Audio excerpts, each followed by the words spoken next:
एक समय की बात है, एक घने जंगल के बीच में एक सुंदर और शांत तालाब था। तालाब का पानी स्वच्छ और ठंडा था और आसपास के जानवरों के लिए यह जीवन का आधार था। इस तालाब में कई मछलियां, पक्षी, कछुए और छोटे-छोटे जीव-जंतु रहते थे। लेकिन इन सबके बीच तालाब का सबसे बड़ा और खतरनाक निवासी था एक विशाल मगरमच्छ।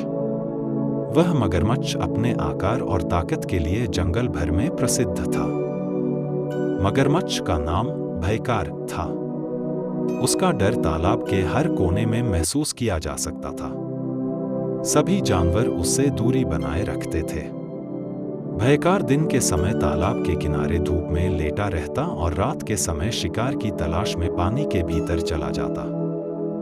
तालाब के जानवर भयकार से बहुत डरते थे। वह कभी-कभी मछलियों को पकड़कर खा जाता, तो कभी किनारे पर पानी पीने आए हिरन या बंदर को अपना शिकार बना लेता। डर के मारे जानवरों ने तालाब के पास जाना भी कम कर दिया था। तालाब धीरे-धीरे सूना होने लगा।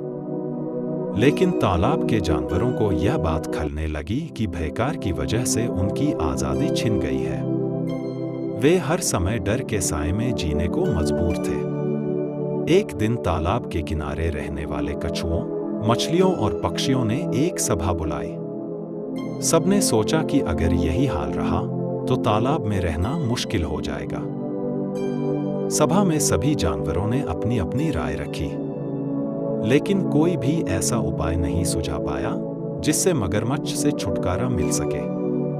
तभी पास के जंगल से एक खरगोश वहां आ गया। वह बहुत चालाक और बुद्धिमान था। उसने जानवरों से पूछा, तुम सब इतने परेशान क्यों हो? जानवरों ने उसे सारी बात बताई और कहा, भयकार से लड़ना हमारे बस की बात नहीं है। अगर ऐसा चलता रहा तो हमें यह तालाब छोड़कर जाना पड़ेगा। खरगोश ने कुछ देर सोचा और फिर मुस्कुराते हुए कहा, चिंता मत करो, मुझे एक उपाय सूझा है। मगरमच्छ बड़ा और ताकतवर जरूर है, लेकिन वह चालाक नहीं है। अगर तुम सब मेरा साथ दो तो हम उसे हरा सकते हैं। खरगोश ने जानवरों को एक योजना बताई। उसने कहा कि अगले दिन सभी जानवर तालाब के पास इकट्ठा होकर शोर मचाएंगे। वे मगरमच्छ को चुनौती देंगे कि वह पूरे तालाब का सबसे ताकतवर प्राणी नहीं है। वह किसी और से डरकर यहाँ छुपा हुआ है। खरगोश ने समझाया, भयकार को उसकी ताकत और घमंड पर शक दिलाना हमारी जीत का पहला कदम होगा। अगले दिन जानवरों ने वैसा ही किया। तालाब के किनारे इकट्ठा होकर उन्होंने जोर-जोर से बातें की कि तालाब में एक और बड़ा मगरमच्छ आ गया है, जो भयकार से भी ज्यादा ताकतवर है। खरगोश ने कहा, अगर तुम सबसे ताकतवर हो तो हमें साबित करो। उस नए मगरमच्छ का सामना करो। वह तालाब के दूसरे छोर पर रहता है। मगरमच्छ ने बिना सोचे समझे खरगोश की बात मान ली। खरगोश उसे तालाब के किनारे किनारे ले गया और उसे तालाब के पानी में झांकने को कहा। यह सुनकर भयकार गुस्से में आ गया। उसने पानी के बाहर आकर गरजते हुए कहा, यह असंभव है। इस तालाब का सबसे ताकतवर प्राणी मैं हूं। मुझे किसी से डरने की जरूरत नहीं है। जैसे ही मगरमच्छ ने पानी में झांका, उसे अपनी परछाई दिखी। उसने सोचा कि यह वही नया मगरमच्छ है जिसके बारे में जानवर बातें कर रहे थे। मगरमच्छ ने गुस्से में पानी में जोर से अपने जबड़े मारे। इससे पानी में लहरें उठी और मगरमच्छ को ऐसा लगा कि दूसरा मगरमच्छ भी उसे चुनौती दे रहा है।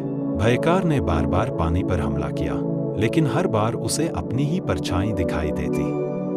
इस बीच खरगोश ने तालाब के दूसरे जानवरों को इशारा किया कि वे डर के मारे जोर-जोर से चिल्लाने लगे।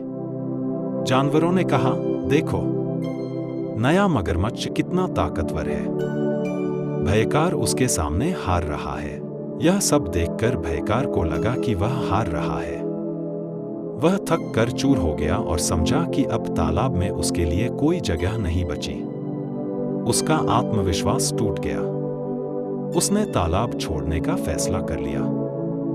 वह धीरे-धीरे तालाब से बाहर निकला और जंगल की ओर चला गया। जब भयकार चला गया तो तालाब के सभी जानवर खुश हो गए। उन्होंने खरगोश का धन्यवाद किया और तालाब में आजादी से जीने लगे। अब तालाब फिर से जीवंत और खुशहाल हो गया। यह कहानी हमें सिखाती है कि ताकत से ज्यादा बुद्धि और एकता महत्वपूर्ण होती है। जब हम मिलकर किसी समस्या का सामना करते हैं, तो कोई भी मुश्किल हमें रोक नहीं सकती। स्टोरी अच्छी लगी हो तो चैनल को लाइक, सब्सक्राइब, शेयर जरूर करें। धन्यवाद।